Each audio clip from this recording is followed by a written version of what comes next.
The Ark of the Covenants, stated in several scriptures with Noah and God and the Persian prince in King David's time, where they learned from one another in a manner of saving the species of God that created all living things. And what I mean by that is the purity of one's heart towards all living things, even in moral wrongdoing. Purity.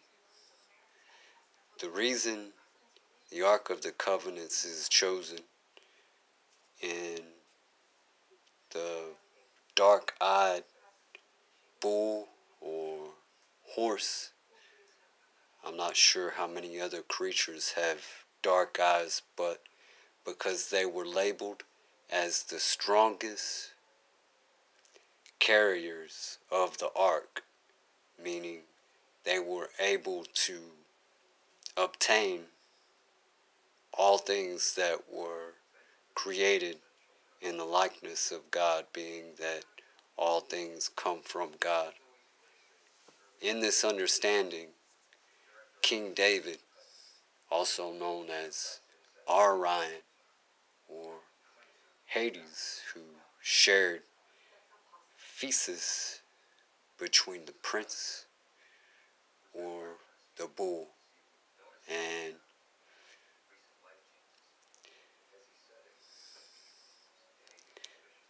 King David and the prince related back and forth in the Ark of the Covenant, passed down from Noah, not just Noah, but several others before him. And finally, Jesus Christ took the sins of our fathers, which was the creation of Adam and Eve, and all of the fornications, and all of the uprising of the dead, and the plague and the disease, and the law, and the greed, the gluttony, the vanity, the wrath, the sloth, the pride, all those things that cause world conflict. We took all of that and placed it in the bull as the strongest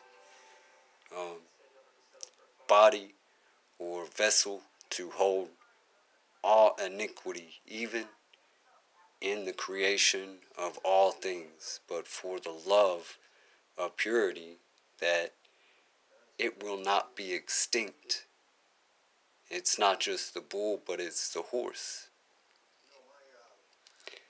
Jesus Christ took those 7 sins from Mary Magdalene after King David's passing and went to heaven with it, and created the Ark of the Covenants with hell, which is the clouds above, the watchers, the mediums, the Lord of Lords, King of Kings, Hercules.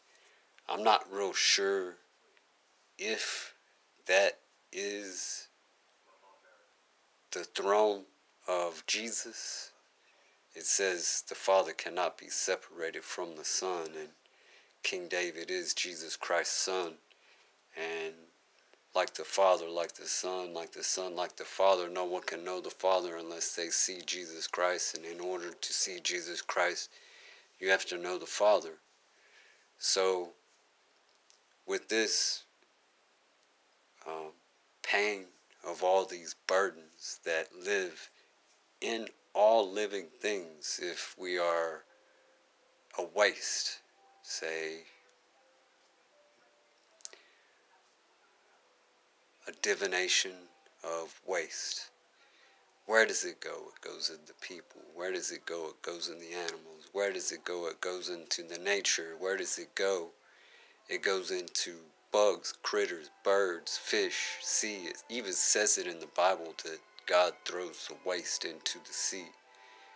And in some revelations it says it burns, but that's not what it says with Noah. With Noah, it says God